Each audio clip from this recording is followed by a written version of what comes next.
Namaste, it's Acipa. Di dunia yang semakin cepat dan dinamis ini, kita sebagai manusia mau tidak mau dituntut untuk bergerak dengan cepat juga. Tapi boleh nggak sih ketika hal itu terjadi, kita mengambil jeda sejenak, mengambil momen sesaat untuk kemudian melambat agar dunia ikut melambat bersama kita. Nah, di video kali ini aku akan mereview buku The Things You Can See Only When You Slow Down yang ditulis oleh Haemin Sunim. Buku ini merupakan buku non-fiksi, self-help dan juga self-improvement yang memuat beberapa ilustrasi menarik dari Yung Chol Lee. Sebelum kita masuk ke review bukunya, buat teman-teman yang baru datang, halo, selamat datang. Jangan lupa untuk subscribe channel ini dan klik notification bell di sebelahnya. Klik juga tanda sukai, dan tanpa berlama-lama lagi, yuk kita mulai.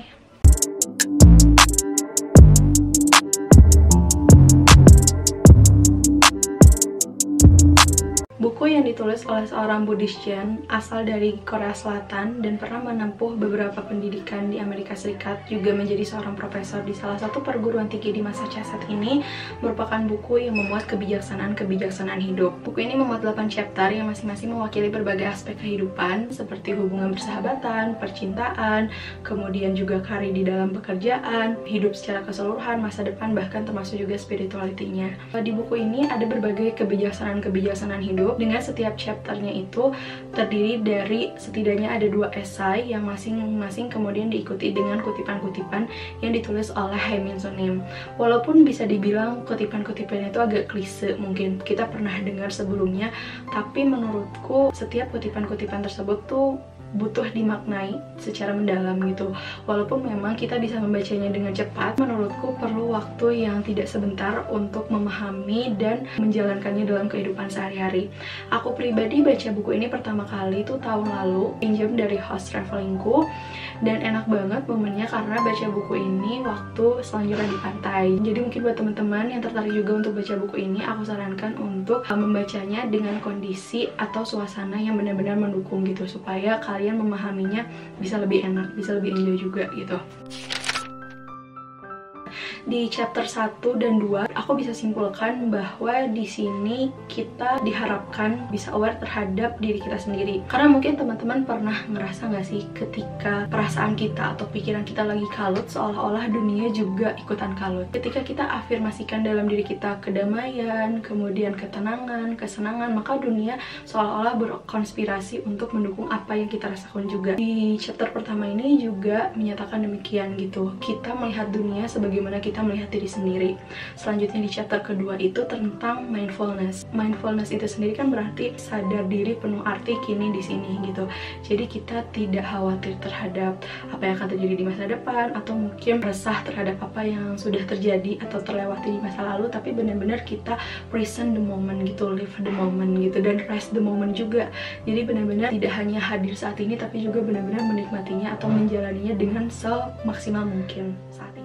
Do not lament that the world has changed. Do not resent that people have changed. Evaluating the present through the memories of the past can cause sadness. Whether you like it or not, change is inevitable. Embrace and welcome it.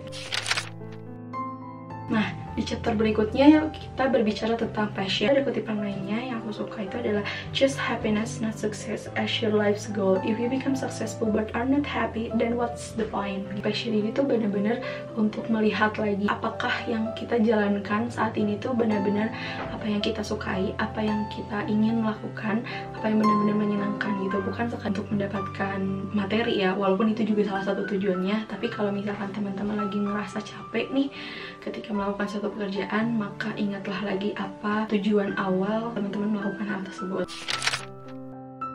Nah, di chapter berikutnya kita masuk ke aspek relationship atau hubungan. Di sini di esainya menjelaskan bahwa menjalin suatu hubungan itu perlu usaha. Tapi usahanya seperti apa? Diibaratkan kayak kita berdekatan dengan api unggun. Terlalu dekat, kita bisa jadi kepanasan, bahkan juga terbakar. Tapi terlalu jauh, kita nggak bisa merasakan kehangatan dari api unggun itu. Maka ya sedang-sedang aja gitu. Sama kayak hubungan, jangan terlalu erat, juga jangan terlalu longgar. Kutipan yang aku suka itu, humans are like mirrors, we reflect each other because whether we like it or not, we naturally become influenced by our surrounding. Don't expect others to follow your way. When things always go your way, it's easy to become arrogant. If we help someone in the hope of getting something in return, this is not giving but lending. True giving is done without expecting anything in return. Nah, setelah di chapter relationship, kita masuk ke bagian love. So, ada yang menariknya adalah love is like uninvited guest. Love will come when it wants to. Love will leave when you ask more of it. Mirip kayak jelangkung ya sebenarnya. Cinta tuh memang datangnya tiba-tiba gitu. Ketika kita lagi berharap cinta datang, cinta nggak datang. Tapi ketika kita tidak mengharapkan cinta datang, cinta tautnya datang. Karena ya gitu, love comes naturally and effortlessly. If you try to love someone, then it's not real until you stop trying. Memang benar menjalin hubungan itu tuh perlu usaha, tapi kalau misalkan usaha itu terlalu keras, apalagi ketika menjalin hubungan dua pihak gitu, salah satu berusaha terlalu keras sedangkan yang lainnya tidak, sebenarnya itu nggak bisa dikatakan sebagai hubungan cinta yang setara gitu. Jadi kayak kita look up lagi sama apa yang kita hadapi sekarang. Di bagian chapter life ini ada insight yang dinamakan dengan 3 liberating insight yang menurutku kayaknya itu cocok banget buat manusia-manusia zaman ini yang over self-consciously gitu loh. Jadi yang pertama itu adalah people are not as interested in me as I had always believed. Number 2, not everyone has to like me. After all, I don't like everyone. 3, if we were brutally honest with ourselves, most things we do for others are in fact for ourselves. Yap. Jadi sebenarnya ini tuh mungkin lebih ke terkait dengan ekspektasi ya. Jangan mengharapkan orang lain tuh bisa suka sama diri kita, karena kita juga belum tentu sesuka itu sama orang lain gitu. Nah, itu tadi review dari The Things You Can See Only When You Slow Down. Jadi buku ini benar-benar tepat banget kalau misalkan teman-teman lagi butuh jeda sesaat. Terima kasih banyak sudah nonton sampai akhir. Semoga ada manfaat yang bisa kalian ambil. See you next time.